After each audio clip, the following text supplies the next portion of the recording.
All right, welcome everybody to our second Meet the Sponsors webinar. What I'm going to do first is introduce Mike DeFord. I've known Mike since around, I want to say 2005, 2006. I believe we met at the Off-Road Impact when he was the marketing director for Bully Dog. He worked at Bully Dog for many years while I was at Championship Off-Road Racing. He was one of our primary sponsors. He moved over to Titan Fuel Tanks, where he's been ever since, and he's done some amazing things. We'll get into that.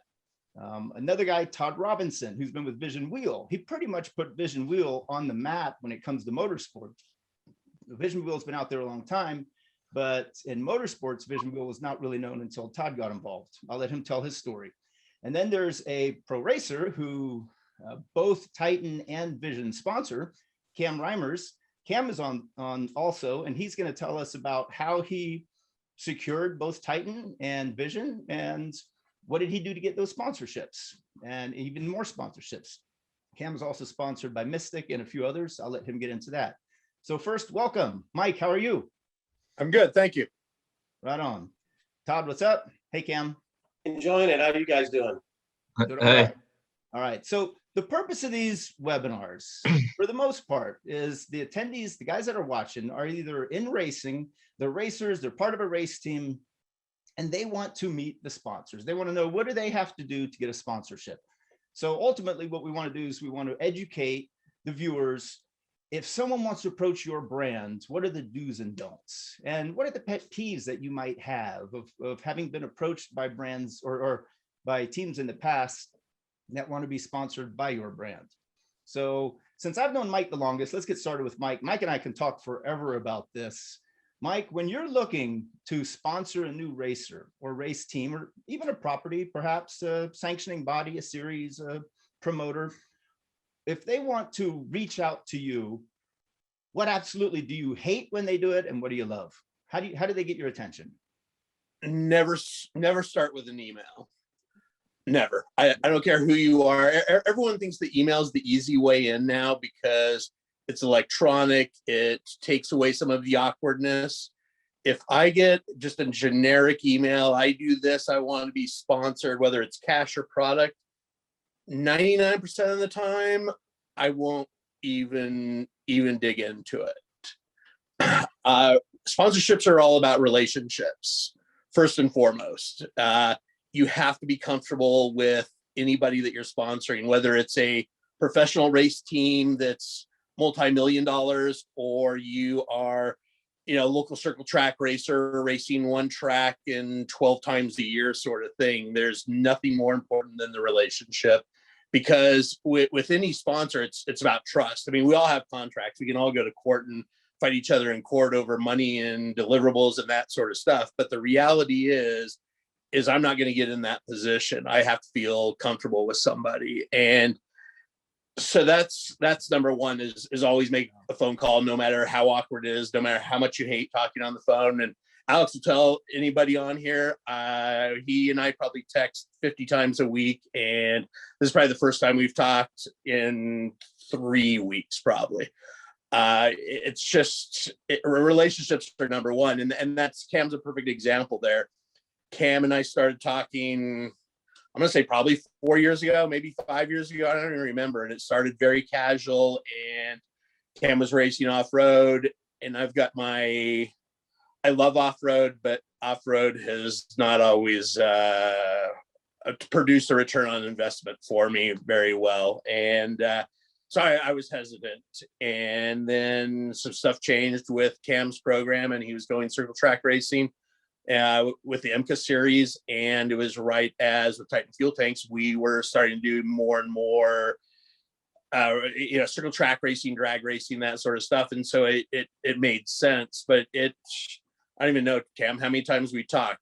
At least 10 probably, over the phone and stuff, and a couple times in person before we ever got close to making a deal happen. And a similar story. So, let's say we focus this webinar a little bit on networking. We were talking about this yesterday. Todd, you also knew Cam for a couple of years through racing prior to sponsoring him. And he, at the time, wasn't any type of you didn't have a wheel for the type of vehicle that he was racing. But after getting to know him for a couple of years, he was networking with you in the pits. it developed that relationship. And then when the time came where you were going to develop a wheel, or when you needed to market for Vision Wheel, Cam was there and ready to go. Explain that story real quick. I Yeah, love that story. yeah, okay, so you're correct. So Cam raced in the Pro Light division. We don't make wheels for a Pro Light. It just doesn't fit. We make wheels for Pro 2, Pro 4. So when you start talking about networking on a lot of the off-road stuff, and I'm sure a lot of these gentlemen in this webinar right now understand this. You have 3 days worth of a racing with everyone, and there's about 2.5 to 3 hours total where you're actually racing. So you've got qualifying, and you've got basically what are we doing for lunch, who's got the best dinner, someone's got steaks over there, and this family is hanging out over here. So that's really when you're in that situation, you're making friends with these people. So we told, and we know Cam because he's probably one of the best professional looking teams in off-road, and then that really says a lot for him. So we told him for a couple of years, we can't sponsor you, sorry, we don't have wheels. And the same thing like Mike was just saying. Then he got into Circle Track. Hey, we need to branch out a little bit. Let's go, Cam. Let's see if we can't put this deal together, because we're already past the stage of getting the deck, and like Mike said, reading the emails. We're already past that, so we see value in the sponsorship with that. So yeah, the whole thing is networking to a degree, and just becoming aware of the teams in the medium that you want to sponsor. Right on. Now, Cam, you were also telling me yesterday that you are quite aware, and you like to just be who you are. You know, what you see is what you get. But when you represent the brands, you take a whole new level of professionalism and approach. Is, you know, you are a fun-loving guy, and you are yourself in the pitch. You're not trying to put on a show. You are who you are. But as soon as you throw on your sponsor logos, you add the level of professionalism, and that's obviously what attracted both Titan Fuel Tanks and Vision Wheel. Explain to me, or explain to our audience real quick, you know, how you got their attention from your perspective. Yeah, I mean, first off, you know, knowing Mike and Todd for a long time, that's kind of where it all goes back to, and a little bit of, you know, when you're trying to, you know, obtain a sponsorship, so, you know, you can go racing, you got to know what sort of value you bring, you know, and where they stand, and know your audience. And I knew just from meeting Mike and Todd, I'm like, man, I like these guys, but what I've got doesn't really align with where they're at right now. But, you know, later down the road, there's maybe going to be a time that that comes up. And since we went circle track racing, that kind of makes sense. You know, we're marketing not only to fans in the stands, but man, dirt track racing's, you know, one of the biggest motorsports out there. There's, you know, not only thousands of dirt track racers, tens of thousands of dirt track racers. So Vision Wheel, you've got Vision Wheel on all the tow rigs there, Titan Fuel Tanks on, you know, the big diesel trucks pulling these things, you know, it kind of works. So there you maybe, you know, take a little bit harder stance and kind of present something that you think has some value with them. And, you know, they put some trust in you, and you know, that's kind of where it went from there. But yeah, kind of the professionalism, and then also keeping your own brand. It's kind of a fine line to walk. And, you know, over the last few years, I think I've done a better job of even just being myself. I've always put a bunch of stock kind of in the professional side of things, but, you know, just be true to who you are. You know, I'm just a farm kid from Iowa. I'm racing grassroots dirt track racing. There's a ton of these people doing the same thing that I am. You know, some are better than me, you know, and that's just how it goes. But some are out there as hobbyists and things like that. But I'm just going to be a fun-loving guy and kind of, you know, be myself. And if that aligns with sponsors, then at least I don't have to fake it and be something, you know, that I'm not.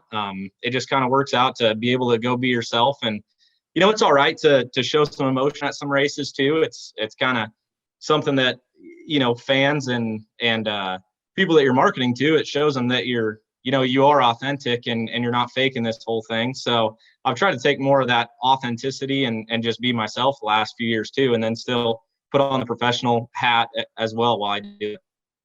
Now, one thing I noticed is that you have all cool brands. Your sponsors are all cool. You know, you got Kicker, Mystic, Titan, Vision. Is that by design? Yeah, man, I wish I had someone in my ear telling me, how to run a race team and how to, kind of position yourself with sponsors and whatnot. Most of everything I learned was all off of, trial and error. And I've kind of landed in this with brands that all kind of bounce off each other. It gives you the image that kind of fits me. You got Titan that's kind of the grassroots person that's out there, hauling heavy duty stuff. Vision and Kicker have that tie to, and Gunk would fall into that Titan deal too.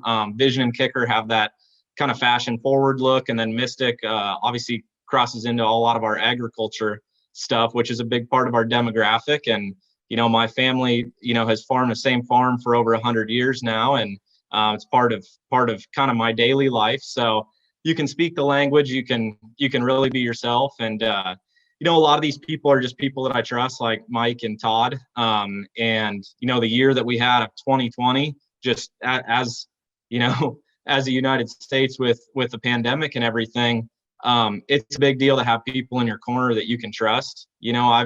I've down the road of racing have taken opportunities, we'll call them, that maybe paid more. But man, you're uneasy all the time on how things are working out, how you're doing deliverables wise. The conversation just isn't there with Todd and Mike, and everyone, all sorts of companies and ourselves included, had a bunch of challenges last year. You get those relationships and people that you work well together and people you can trust, man, it makes running a race team a heck of a lot easier to pick up the phone and just say, here's where we're at, and talk through it and find solutions. And it must be nice to have consistent sponsors, so you're not always on the sponsor hunt.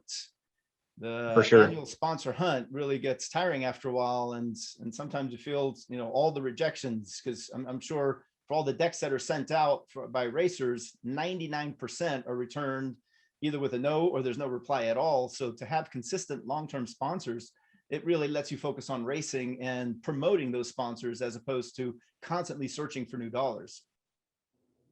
Yeah, absolutely. I mean, people, when you find the brands that are there to support you and the people that are there, I mean, put all of your energy into that and building that. And if there's ways that you can increase through them, on bringing more deliverables, which hopefully can bring more support to your program, then that's what to do. Because like you said, I think 99 out of 100, that's a good thing if you get a reply on one of them, and we've always said some of the no's are better than the no replies or the maybes that spend a bunch of time, and that's where, if you got, trusting relationships and people that how it works, I mean, it's easy. I don't have a problem telling Mike or Todd no, and they sure as heck don't have a problem telling me no. And it makes it really easy to move forward on, certain programs and just knowing where each other stand. That makes a lot of sense. Now let's speak for a second here, Mike and Todd, about racers who are looking for sponsorship. They're not yet as lucky as Cam. They don't have sponsors like he does, but they want some. You're mentioning that you get a lot of emails, and emails probably not the most effective. Mike, how many emails, just I'm curious for both of you, how many emails do you get in a year for, sponsorship requests? Just throw it out there. I know you know the exact number. A year's not even, I mean, I get about 50 a week. 50, of 2,500 a year. Wow. Yeah, of guys looking for money or product, whatever it is. And of those, I'll say 5 are everything they need to be in an email. And like I said, I hate generic emails. If you're emailing me without talking to me, I hate it first. But the next thing is if you're coming at somebody and you're looking for sponsorship, have a proposal ready. There's a lot of companies out there now that have made it easy to get sponsored by them because they actually put a application together. I don't believe in that. If you can't put a proposal together, which is really not hard, Google can teach you how to do it in about 30 minutes. It's not tough to do. Cam will tell you, he's done them his entire racing career. He's had to, because every sponsor wants to know what a racer is asking for, what they're going to do in return, and how the sponsor is going to get a return on their investment. And that's the key part. you get even a proposal will tell you, well, I'm going to race here. Well, so now I've got to go Google the track and look at their demographics and, all of that sort of stuff. I get 50 of them a week. I'm not going to do that. You've got a racer needs to make it easy for the sponsor to evaluate how valuable they are. Because again, I said it earlier, but return on investment is more important than anything else outside of the relationship. So the relationship is always going to come number one because there's a trust factor, but every sponsor, and we all have our different formulas, vision may be, different than mine, but for every dollar I spend, I need to make $8.50 back on that single dollar. And if I'm not getting that, you're number one. If I don't see that in the evaluation that I do, you're not going to get picked up. And if I do pick you up and I don't get that, you're not going to get picked up year two. Last year was a weird year for everybody. Right. It was our first year with Cam's program, and Cam and I started talking in, I think, October about what we were going to do for 2021. And first thing I told him is I wanted to up the program. I wanted to do more with him. And my life got a little bit weird at the first of this year, and things got challenging, but we made it to work. And Cam started racing with all of our stuff the way we talked about, and we didn't even have a contract ready to go for 2021. Well, he sent me one. I just signed it, but because of the relationship, it worked. But the return on the investment from 2020, as challenging as it was, made it very easy to step up and do more for 2021. Mike, so a new racers watching this, we got a lot of racers on right now, and many more will watch the recordings, and they want to approach Titan. What do you say? What's going to attract their attention right off? The first thing is I don't care if you're the biggest professional racer or you're, racing, 8th Mile drag strip at your local drag strip, is professionalism. First and foremost, if you're asking for something for free or you're asking for money, you have to be a professional. I told a racer, this goes back to the core days, so we'll say 06, 07, I told a racer that's fairly well known, still races off-road and does well, that I needed a proposal. And he sent me a proposal handwritten with magic marker on a single sheet of notebook paper. I actually have it framed in my office because anytime I'm having a rough day, I can look at it and smile and get a laugh out of it. Pete Soren passed away a couple of years ago, Pistol Pete, and I used to sponsor Pete here and there, but Pete refused to do a proposal. Now, if you know Pete, you know why, because Pete wasn't that guy. Pete, he wasn't going to sell out and do a proposal because it was Pete, and Pete was cool enough without a proposal. And Pete was right. I backed him because Pete was Pete, and Pete was either loved or hated. There was no in between with Pete, and this was when him and Robbie were having beef, and there was always public online. He was a PR dream because people always were talking about it. But I think he's probably the only racer, I've done this 30 years now, and he's probably the only racer I've ever sponsored without a true proposal.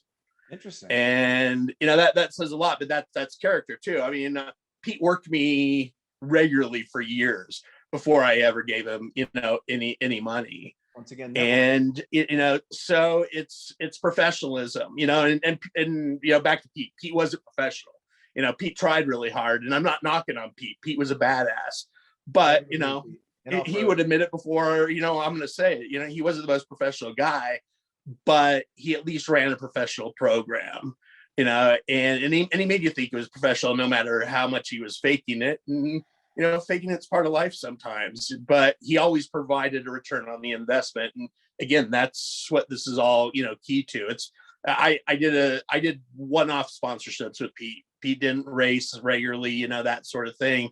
So it was always the 500 here, the 1,000 here, short course here, a little bit of, that sort of stuff. And it was always one-off based on what my needs were, for the company I was with at the time, or I run a side marketing agency that does all motorsport stuff. And There's been times where, I need a racer that probably isn't going to get on the podium, but it creates a lot of PR. And, whether it's for a brand I'm working with or a client, PR's a good thing. So attention and ROI, you've got to be professional. So you said something that I want to just expand on before I go to Todd. And you hired Pete several times for one-off events. So that's what I think a lot of racers may not look at. I think what some racers that I've dealt with, they view a sponsorship as all or none. Either sponsor me for the season or nothing. But if you're sponsoring Pete for one-off events, it almost sounds like the door is always open. If you're aware of a racer who can satisfy a need for a special event or a certain event or a one-off event, how many one-off events do you sponsor, or one-off, racers on one-off events versus sponsoring them for the entire series? Is it broken out? Do you have a percentage, or was Pete? I'm going to say it's rare. Okay. For desert racing, for me, I love off-road. I love the desert. I've done Formula One, I've done Le Mans, I've done WRC, I've done all that sort of stuff. I will go to the 1,000 before I go to any other race. Personally, me personally, I love it.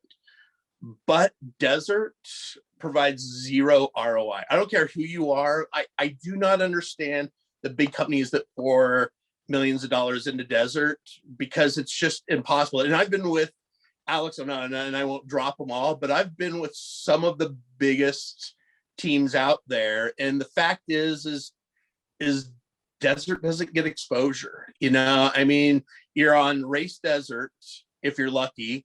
Now that Marty's at Racer Magazine, there's a little bit of, editorial there, but the TV is lackluster at best unless you're the winning team. I sponsored Bryce Menzies for a long time, and that whole team, and they produced an ROI in the desert. But a lot of desert racing is probably, or a lot of the value of desert racing probably comes from the networking, or perhaps the selling to the teams, or providing yes. Functionality as opposed to exposure. You're right, because it's hard to film every racer at the Baja 1,000-mile race, and you got hundreds and hundreds of teams. You can't have cameras everywhere. So sponsors are clearly looking for something else. Maybe it's what the racers are doing off the track. We talked a little bit about that a couple of weeks ago in the last webinars. With COVID last year, there were no races, but some teams actually were, like Ryan Beat was able to represent his sponsors very well by creating a docuseries. So maybe it's not what's done at the races is why some of the other brands are sponsoring desert, and for Titan it probably doesn't apply. Do we have Todd back? Yeah, I'm back. Sorry, technical difficulties. Hey, so Todd, right before you dropped off, I was just asking, out of curiosity, roughly how many emails would you say you and your company get, others in marketing at Vision Wheel, requesting sponsorships in a year? Mike said he gets probably 50 a week. That's 2,500 a year. I think Tom Bogner said 2 weeks ago he has seen over 15,000 different decks and proposals over the last 15 years. I'm curious, in a year, how many emails unsolicited, this is something you didn't know was coming, are sent to you? I'm going to say Mike's pretty dead right on. I would say that's about the volume that we get also. And I'm not here to critique Mike, because look, if it works for those guys, that's fine. We do look at our emails. I'm not going to tell you everyone, but some of them that catch our eye, we do look. And it's because we're new to marketing in off-road, which right. Mike's got a better background. He's got a better experience at it than us, so we have to go and look and use our experience, which is small. We've got a small sample case, so we do look at that. Now, I'm not saying that while Mike's talking, I'm sitting here trying to think of all of our paid athletes which are sponsored. I don't know that any of them didn't come into play through networking. And, and I appreciate, Alex, your setup about me, putting Vision on the map. Well, I started in motorsports. It's right. Yeah, you're right. Yeah. In motorsports, I started it, but I convinced the owner, Roger Miner, to get involved with this, because a 40-some-year-old company that didn't have any brand recognition, and the market changed, we had to adapt. So with that being said, our biggest thing is I figured I need to hire people smarter than me. And right now, our race director is Jaime Zamora and our brand manager is Jim Beaver. And those guys are the ones that really put us over the top in the last 2.5, 3 years. I can take a little bit of credit by just being there on site, but these guys knew who to talk to, knew the benefit, what they could bring to the table. And all of that stuff really echoes from what Mike was saying earlier. Using their experience, who to go with, who to talk to. Jaime, at his company he worked at before Vision Wheel, he had a relationship with Cam. And also, real quick, I wanted to say this, networking works for both sides too, because if you guys are out there running your race team and running your shops and stuff, when you're at the races, I look at marketing and networking with people as, hey, I'm not poaching someone from the other team, but if the other team lets this guy go, in case of Jaime specifically, he came to us and said, I'd like to work with you guys. I'm a wheel guy. I'm invested in this. You're in the same situation I am. So let's put this thing together. And we did. That's where we're at. So that helped us grow significantly this year. Now, a lot of it has to do with those relationships. And I'm trying to think, I don't know if we added any athletes because of their book of knowledge, both Jim and Jaime, that they brought to the table. But in my situation, if I didn't have to lean on those guys the last couple of years, I'd probably be looking at emails. Obviously, I'd be on site talking to guys like Cam and all of our other athletes who we signed in the beginning. I would be looking for those too. And I would tell some of these guys, send emails. It can't hurt. For us, we only have about 5 or 6 competitors, probably 1 or 2 more, but 5 or 6 really good competitors in our market in off-road and athlete sponsorship. So it might be a smaller case of competition. We need to see as many people as we can to help grow the brand. But I echo a lot of what Mike said on ROI. We have a report card that we put together that shows obviously we want our guys to win. That's important. But with the relevancy of the brand and using all of us together, helping the families, the teams involved, and also growing everyone's brand, we're very aware of that, how we can add to a team and how they could add to us too. So there's a lot of that going on. I mean, emails, I'm sure there's probably 50% of them we don't look at. And I just sit back sometimes and think, man, that could be the next Sarah Price. That could be the next Abdali Lopez. That could be someone, flipping through. It's like, he didn't have the resources, but he had the ability to drive, but he just wasn't putting good equipment. That's terrible letting those guys go, because if you can get on the ground floor with some of those, you're in good shape for brand recognition. Right. Now, it's funny you mentioned Jim Beaver. Literally this morning, I was listening to the Down and Dirty radio show. He was talking about Extreme E, and it was like the pre-Easter. It might have been the April 2nd episode of his podcast. Yeah. And Vision Wheel obviously is all over it. So, yeah, and that's he's not just a marketing director; he's a great brand ambassador. Yeah. Well, Jaime got us into the I don't know exactly what it's called, but the electric race they had out in Saudi Arabia where Extreme E, right, with Sarah Price. Extreme E, I think, and Kyle LeDuc, Kurt LeDuc thought he was chasing the Americans. Right. So Kurt LeDuc thought he was chasing one of the Greaves boys and wiped him out. That's funny. But so Jaime put that deal together, and literally he shipped, I forgot how many wheels to supply all 9 teams 3 weeks ago. Now, we weren't shipping these to Crandon. We weren't shipping to Ensenada. These were going to Germany so they could get milled out, because we had to open up center boards and lug bowls and then sent to Saudi. So they were racing this weekend. And guys, that was 3 weeks ago. They were sitting in our Corona office. So, wow. That's the type of people that we employ, that we really need to make our program strong. And that just goes right back to the teams that we sponsor and our customer base too, because when it comes down to it, I'm sure Mike will tell you, the ROI means if we're sitting there in the dirt and the dust on the blacktop 100 degrees, hanging out all weekend at a race. You know, we're building the brand. Everyone looks at, oh, you guys are just racing all weekend. Yeah, great. But we're showing up at 7:30 on a Wednesday and not leaving until Sunday at 9 and then driving 12 hours home and have to be at work Monday. Hey, that's great. That's fun. But where are we getting the sales at from? Because, and I don't own Vision Wheel. Roger Miner does, and he's one hell of a guy. But I got to prove to him every day that every dime we spend on this side comes back to $10 bills on the other side. That's just it. How does it grow the brand? How does it reflect on the brand? And that's how that's how we put our foundation up when we started marketing the brand, what, 7-8 years ago now.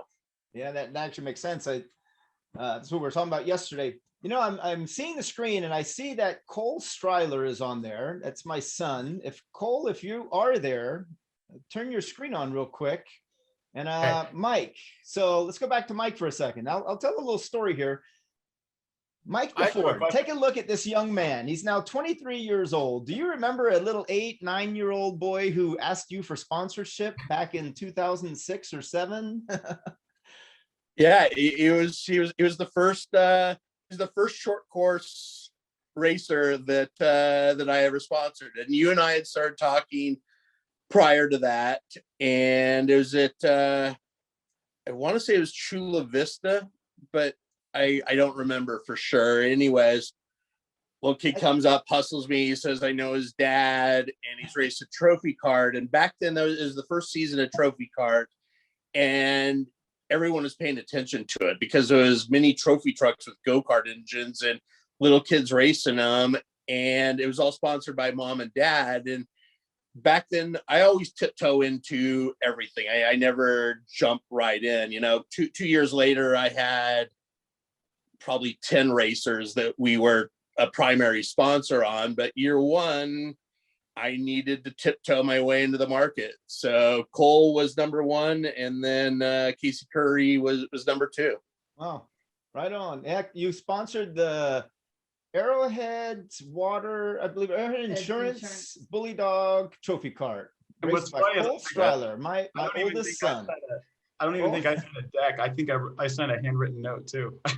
I have that handwritten note, and when I find it, I'm going to edit it into the edited version of this video, and it'll be on the workshop because it's a cute note, and I have a photo of you back in the day too. So Cole, what are you doing now? Real quick, we're on a tape webinar, obviously, so we don't have a lot of time. But what are you up to? Yeah, life update. So I just graduated college. I'm a software engineer now. I'm actually working on a new project. I could share my screen. Basically, the project I'm working on is it's called Fackl, FACKL.com, and it allows you to have like multiple phone numbers linked to your cell phone. So like when everyone's working remotely, or if you're an entrepreneur and you have like multiple categories in your life, and you're using your personal cell phone for all of them, you might want to have different phone numbers to give different people. So that's basically what Fackl is. Actually, we just launched a couple of weeks ago if anyone's interested in signing up. But come a long way. Congratulations. Yeah, but I actually had a question based on the conversation. My question is like, is it better to sponsor a racer who has potential, who's maybe cheaper now, who the company can grow with that racer as that racer grows? Or is it better to sponsor a big name racer who might only grow a little bit, that's more expensive initially? Well, first is going to be budget. Yeah. In our situation, we did both. Our first sponsor driver was Rob McCachran, so we set the bar pretty high with that. But we have talked to. Okay, so Pleasant Cook, 4x4 Barbie. She was one that we started sponsoring her and her little mini monster trucks that she was doing exhibitions at the 4x4 jamborees, and then she got into racing. And actually, we just got back with her in an influencer role, not so much on a racing side, but in an influencer role this year. So we've done both. So there is value. There is value in both. There are two guys that we're sort of sponsoring, helping out right now. And Mia Chapman, she's running a UTV in the desert, doing some short course stuff. She's a Red Bull athlete. So yeah, I see both. If you can hit a home run and grab, like we did with Rob, that was sort of a perfect storm. If you can grab those, and like Mike said, it was in our budget, we could afford him, so it worked good. But yeah, both ways are great. The big instant gratification with Rob growing with Mia, with well, actually Rob's son Caden and Pleasant. We see some value with that also. I suspect that a young company like Fackel probably does not have a big marketing budget. So Cole, you may have to find a race team that wants to work with you and do a product trade or service trade. But Mike has experience with that as well, because Mike's been all over the board when it comes to high budgets, low budgets, no budgets. He's gotten very creative sometimes with, virtually no budget, and he's been able to take big budgets and make magic happen. So, But there's another part of it too, is Cole's company doesn't need to be on the podium like Titan Fuel Tanks. We don't make racing tanks. exactly. Vision does. So Vision needs to be on the podium and they need to win. Titan doesn't. Cole's company doesn't. It's about exposure and content, because content now anymore is as valuable as anything else. So if Cole can, pick up a guy that's willing to put a big giant logo on his car or truck for a little bit of money, and he's going to be at the events, and Cole has a way of hustling content out of it and can make something out of it, then that's different, because whether the guy has first or last doesn't mean that he's any more or less valuable to Cole, as long as Cole can hustle it right. That's perfect. I totally agree. Yeah, that we talked about this a couple of weeks ago, and this is the whole essence of these workshops and webinars. Is every brand has a specific need depending on the industry that they're in, whether it's a service company, a retailer, a manufacturer, OEM, aftermarket parts, beverage, food. One size fits all does not work in racing. So with the new service, I guess is a service company, and you're offering additional phone numbers, Cole. So you're a young company, so you do need exposure. You offer a service, so you do want to be able to explain and describe your services. So you want to find a race team or sponsor or properties to sponsor that can help you, one, get exposure, two, help educate what your services you're offering, how they can sign up for those services, how they can acquire them, things like that. So Yeah, there's a little tangent. It doesn't seem like Fackel itself would help the racing at all. It seems like it would help more of like the managing of the race team. And, maybe you give your sponsors a different number, you give your fans a different number. So it's maybe more of the lifestyle around racing rather than racing itself. So yeah, that's a good point. It works. I have 3 numbers from Fackel. I have my regular number, then I had 2 Fackel numbers. So if I'll post the link if anyone's interested in the chat. Well, here's something to think about too, and you hit it right on the head. It's not always, Fackel's sponsoring a trophy truck, because that's $1 million endeavor on the top level to get Rockstar and Monster type exposure. You're looking at about $1 million. Wouldn't you say that's about right, Mike? In either for sure. Road. Yeah, easily. But here's the thing, and this is what I found in my getting involved with this. There's really at that top level, and if it's desert, short course, UTV or whatever, even in Cam's world too, with the pro stock, the modified stuff, the sprint cars, you've got racers and then you've got hobbyists. Sometimes your hobbyists have big issues because they've got. Yep, we lost somebody. I think he. Sorry about that. Am I back? You're good. You're good. Okay. Todd. It's all right. So you've got teams like, Mike brought up Menzies. Well, Menzies doesn't quote unquote need money to support his team because he's got other businesses. You've got the McMillans. You've got Cantina Racing, who we sponsor, is Chris Miller. These guys have businesses, and they're if you can get involved with their business, like Menzies, like McMillan, and support them in that's where you get the trade. Like, we can go to a team and say, hey, if we give you 48 forged wheels, which will be about $35,000 worth of product, you can't do that. But you can go in. Marketing's it's not black and white. You really have to think out of the box sometimes, but you got a product that's that could work really good for some of these guys. Exactly. All right, cool. Well, thanks, everybody. Thanks for that little tangent. And I can't wait Yeah, to post the photos in the edited version. But Tammy says we have a question. I'll let her read it. All right. Who's it for? This question is for Mike DePort.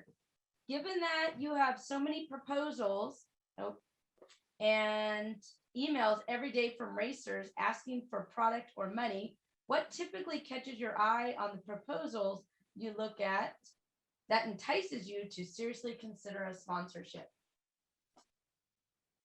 Proposals are tough. So I mentioned earlier about it being a complete proposal. You know, a lot of people think that a single page telling me who they are and what they're doing is good enough. But I mentioned earlier about, you know, I'm not going to go research a race series or a track or look you up on social media. You know, a proposal needs to have all of that information from a credible third-party source, you know, Google Analytics, whatever it is, to show how many, you know, Facebook followers you have, how engaged they are, those sorts of things. Because if I have to do the homework, there's the next proposal will have that information in it for me already. And, you know, Todd said earlier about, you know, unfortunately, you know, some people get passed up, and that's the reality. You know, that I see stuff every once in a while that I think this could be something, but it requires me to do so much extra work to figure it out. You know, if it's the right thing, I'll reach back out to somebody and I'll say, look, I need this. Let me add just a real quick clarification is when a potential racer does send you a proposal. Now you've already met them through a deck, or you've met them through an introduction, you've gotten to know them. Now they're giving you a proposal to propose a relationship. Are you looking more for branding? Are you looking for sales? Are you looking for them to act as an agent on your behalf at events that you can't go to? What should they say that they can do on your behalf to represent you, more so than trying to just get your attention? I'm assuming if we're at the proposal stage, they've already got your attention. Now they're proposing a relationship. What would you need from another race team, or are you pretty much covered? No, I mean, you know, Todd said earlier, it's not black and white. You know, marketing is not, and it's different everywhere. And every type of racing is different for Titan's needs, or for the clients I represent from my agency, and what their needs are. Is everyone is different. There's no cookie cutter way of doing motorsports marketing. It's cutthroat. You know, the reality is that to get on the radar, number one is great, but for what the goal is, that's why the relationship is always so important. I mean, Cam will tell you, I mean, we've talked before our deal ever came together, because, you know, I needed certain things. Cam is great on social media. I mean, Cam is, I'm going to say, probably of the current people that Titan sponsors, Cam is probably the best guy at providing content. And he tags everyone correctly, you know, all of that sort of stuff. So Cam is creating and sharing content, all that sort of stuff, and getting us exposure within that marketplace. You know, diesel sled pulling or drag racing, any of that sort of stuff, it's different. We don't have the same goals. So it really depends on what the format is, and, you know, just all of that stuff. There's no, I can't give you a cookie cutter, unfortunately. And again, that's why the relationship is important, because the racer has to understand that and I'm sorry, but I don't care how much it costs you to go racing as a racer. You need to understand what my needs are as a sponsor in order to get the sponsorship from us and the support. And that is only going to happen with a relationship. And I said earlier that everyone cops out and does email because it's easy, but the only way to do that is over the phone or in person. You know, Cam chased me down one year at SEMA. The first time we ever met was at SEMA, and I think it was, and you may remember, but I think it was Friday before you ever got me, because my SEMA weeks are nuts, and it just never lined up. And people would tell me this guy stopped by, and I mean, for me, that's a normal thing. And so I kind of always ignored it. You know, I always look at the cards or the notes when I get back to the hotel room and go, oh, damn, I need to catch up with him. But, you know, it took that sort of hustle. And because of that is how things progressed. Nice. So, you know, I don't have an easy way. I wish I did. And that's an answer. That's also an answer. So you actually did a good transition to Cam. I'm going to throw Cam on the spot here for a second. Cam, you have a variety of just really high class, top name sponsors. Each one probably has different needs for what you do for them while you're racing or when you're not racing. Mike mentioned he loves your social media, and Todd mentioned he loves your the image that you can represent, the high class, first class image. How do you manage all the different brands? How when you're at the races, or even when you're not at the races, when you're on social media, how do you manage the different needs of the different sponsors and put them all together, or are you marketing them each individually one at a time?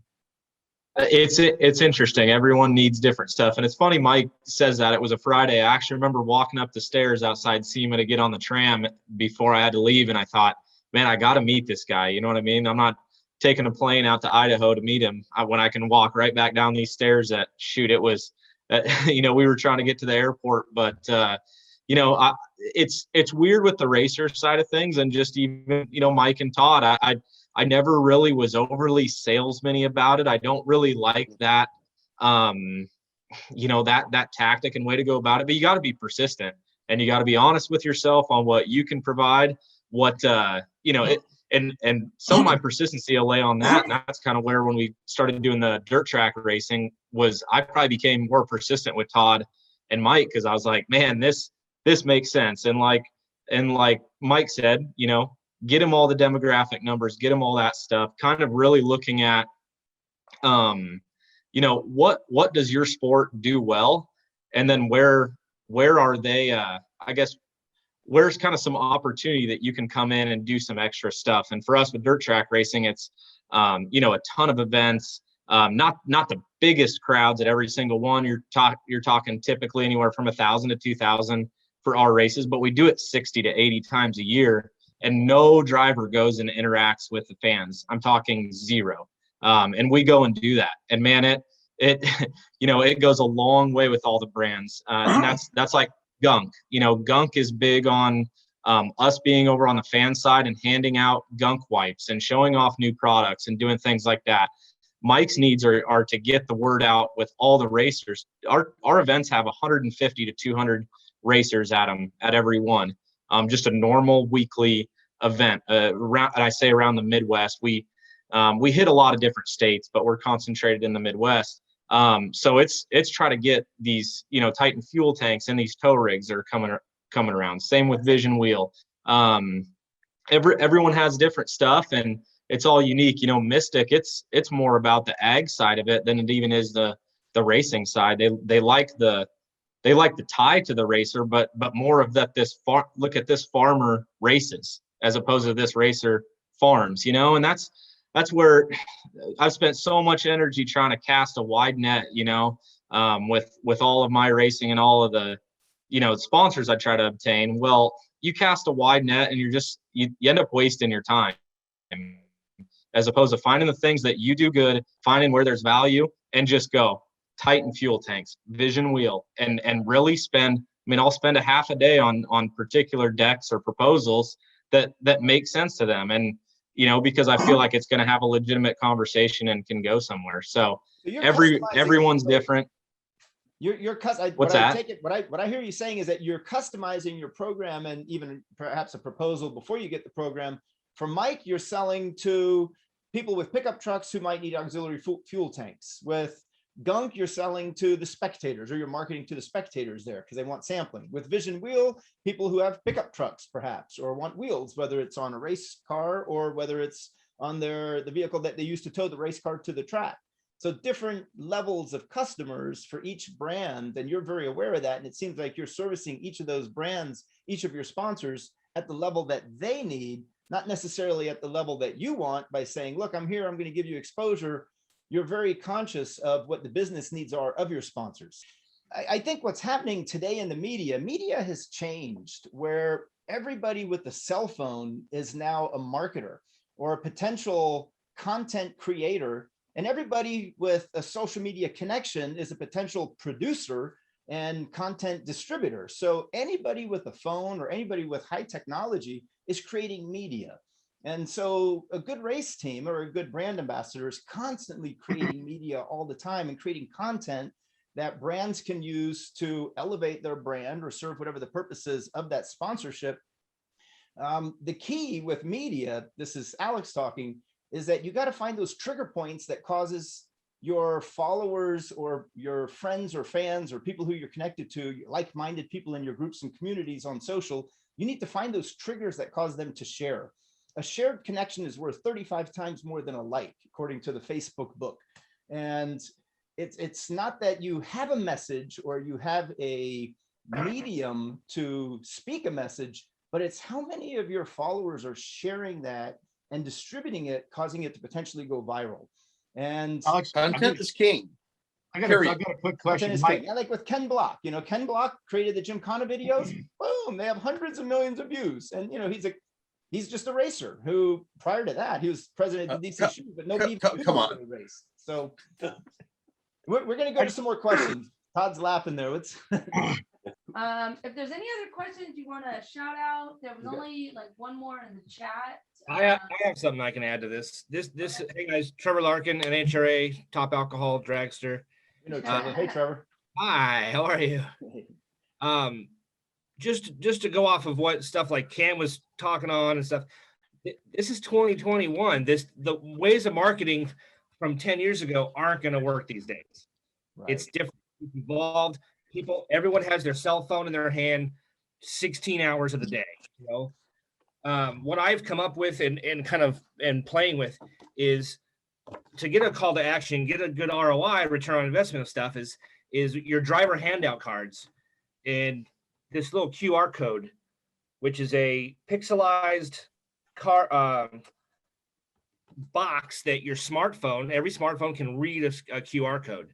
Now, if I have Cam sponsor, if I have Kicker speakers as my sponsor, I can say, hey, Kicker, I want you to make a separate page on your webpage that is just Cam Reamers Racing. So when people scan this QR code, whether it be on the back of his trailer, whether it be on his driver handout, whatever, it takes them the people right to their website. They can see the numbers climb and say, oh, Measurable ROI is what that is. Measurable ROI. we're spending money with Cam, and look, we're getting 400 or 500 hits a weekend that we weren't getting before. Yeah, that's a great way to measure and test the effectiveness of the marketing. Absolutely. I love that. I love any type of engagement where you can track and monitor because, Cole was on earlier. I don't know if he's still on. Cole was a data science major at Berkeley, and he taught me a lot about data science. You can't analyze predictive behavior or future trends or create, a potential outline of a perfect demographic customer unless you have the data to support it. And what Trevor's talking about is collecting data and then using that data to see if it's effective. Those QR codes are excellent. That's one excellent way to doing it. We found something interesting is because the foot traffic in a race, by putting the QR code on the back of the trailer at an NHRA event, it sees 25,000 people a day. Wow. People are interested. What also we found out from recent studies, so to say, is that the QR code on the back of the hauler or side of the trailer is worth $3 or $4 a car on the freeway in advertising. Yep. The car, when it's at the track, it sits and it doesn't move for 4 days. Thursday, Friday, Saturday, Sunday, goes home, Sunday night, Monday. When it's on the freeway or around your town, it's seeing how many people an hour. Right. No, that's excellent. And it's like a coupon, coupon code, 30% off if you use Leah Pruitt, Exactly. at Papa John's Pizza. I They just can did a track thing. to see how many pizzas that sell. Exactly. I did a thing last week or 2 weeks ago in Vegas for the regional. We had the Texas Roadhouse, the local Texas Roadhouse on board. And if people scanned their code, it got them a $3 appetizer. But that $3 appetizer got them in the door. And then they brought their whole family for cheese sticks. But they spent $150 in alcohol and other food. Right, exactly. Yeah, it's a good way to track and monitor. Now, it could backfire if you're not giving out enough QR codes and if nobody's cashing them in, then all of a sudden sponsors look and go, wait, where's this guy doing? What's he doing for us? So if you have a good active program and if you're there engaging, if you're activating for your sponsors, if you're really in the pits and you're shaking hands and passing things out and offering sampling, it's a great way to show your sponsors and prove to your sponsors that you're creating value for them And all that, as we talked about before, and we'll mention this, we'll actually go into an entire webinar on this at some point. It's called proof of performance. How do you prove that you're performing for your sponsors? Again, that's going to be a webinar unto itself. Now we have run out of time, but what I do want to do is give everybody some last words. Did I miss anything? Mike, are you back? I know Mike jumped Yeah, off I'm there here. for a minute. Okay. Um, Oh, we can go backwards. Why don't we go backwards? Well, since we did Mike, Todd, Cam, we'll go Cam, Todd, Mike. And to final words, thank you everybody for attending this. And if I missed something or if there's something else that you'd like to share, let's do that now before our time runs out. Cam, why don't you go first? Yeah, I mean, like I said, it just, obviously know what you're selling. Love the ideas that Trevor had there. We need more hero cards made for this season. A great idea there. And that's the thing, is so much stuff has changed.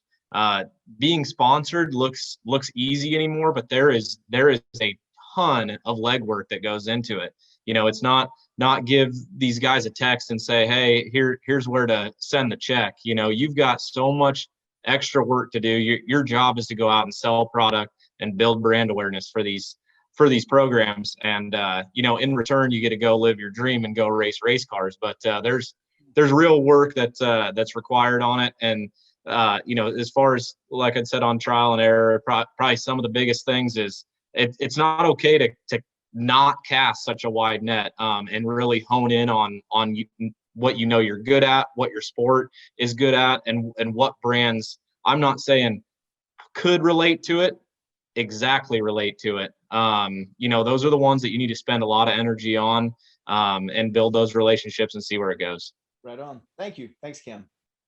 Todd? To back up what Trevor was saying, he brought up the QR codes. We just finalized our marketing plan with QR codes today. Normally at events, and it's not just Custom Wheels, but normally at events, when you go and you go in their booth, in their tent, and you're talking about the product, everyone's a habit. Oh, can I get a brochure? Can I get a mini catalog?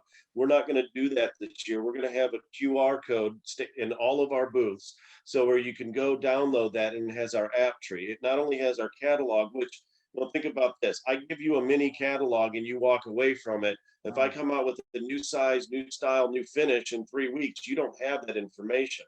But if you have a QR code, we can keep all of that 100% current. And then also, and Trevor, we've got a deal we're putting together with Antron Brown. So we're going to be playing in your arena here pretty quickly.